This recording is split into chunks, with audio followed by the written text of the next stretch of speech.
It was supposed to be the perfect getaway. A week of fresh air, nature, and quality family time. John, Lisa, and their 2 children, Emma and Jack, had been planning this trip for months. The Flathead National Forest in Montana, known for its stunning views and tranquil lakes, was the ideal destination. They had no idea that this trip would change their lives forever. What started as a journey to reconnect with nature would soon turn into a desperate struggle for survival. The family drove down a narrow forest road, excitement in the air, as they anticipated the adventures ahead. Emma and Jack eagerly talked about swimming in the lake and exploring the wilderness. When they arrived at the trailhead, the family began their hike with lighthearted banter, enjoying the beauty of the forest around them. But as they moved deeper into the woods, an eerie silence fell over the group. The forest, once inviting, seemed to close in on them, the trees casting long, dark shadows that stretched across the trail. When they finally reached the lake, it was as beautiful as they had hoped.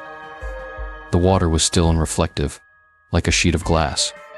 They set up camp and enjoyed a peaceful evening, sharing stories and laughter around the campfire.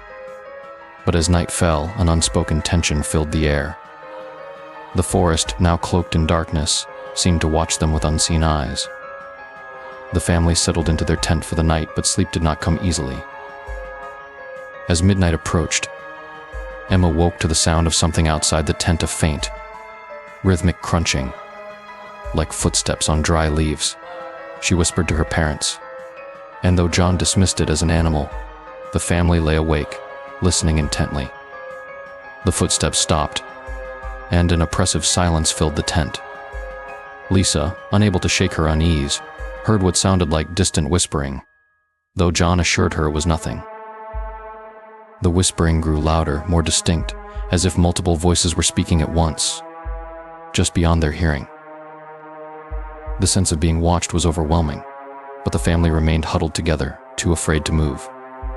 Finally, as dawn approached, the forest fell silent once more, and the family, exhausted and on edge, managed to fall asleep. The morning brought a brief respite, but the unease lingered. As they prepared for the day, John found a small, rusty key near the fire pit, its origins a mystery. The family set out to explore the area, but the forest felt different, darker, more oppressive. The sense of being followed never left them, and by the time they returned to camp, the tension had grown unbearable. That night, the whispering returned, louder and more insistent. The family huddled in their tent, listening as something large moved outside, footsteps heavy and deliberate. They were terrified, paralyzed with fear, as the shadowy figure stopped just outside the tent. Minutes passed like hours before the figure finally moved away, leaving them shaken and desperate to escape. At first light, they packed up camp and began the hike back to their car. But the forest seemed to conspire against them, the path twisting and turning in ways that made no sense. Every time they thought they were making progress, they found themselves back where they started, the forest playing tricks on their minds. The sense of being pursued grew stronger, the shadowy figure always just out of sight. Desperation set in as the family realized they were lost, trapped in a forest that refused to let them go. They ran, hearts pounding, through the twisted paths, only to find themselves back in the same clearing, the shadow growing ever closer. The whispering had become a cacophony, surrounding them, driving them to the brink of panic. Finally, they broke through the trees and saw their car. Relief flooded them as they raced toward it, but the shadow was right behind them, moving faster than ever. John fumbled with the keys, his hands shaking, as the shadow closed in. The car engine sputtered, struggling to start, while the shadow loomed closer, almost upon them. With a final desperate turn of the key, the car roared to life.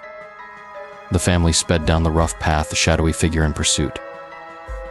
The forest seemed to stretch on forever, the road winding and treacherous. Just as it seemed the shadow would overtake them, they burst out of the forest and onto an open road.